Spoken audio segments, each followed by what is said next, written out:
I'm Annie Siddiqui. Thank you, Scientex Conferences, for inviting me once again as a speaker.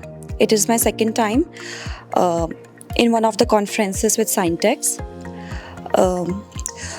Today, I presented a very rare case report on cyanomelia. It is a very rare congenital disorder in which the lower extremities of the fetus's body is fused and it looks like a mermaid. All the speakers were amazing.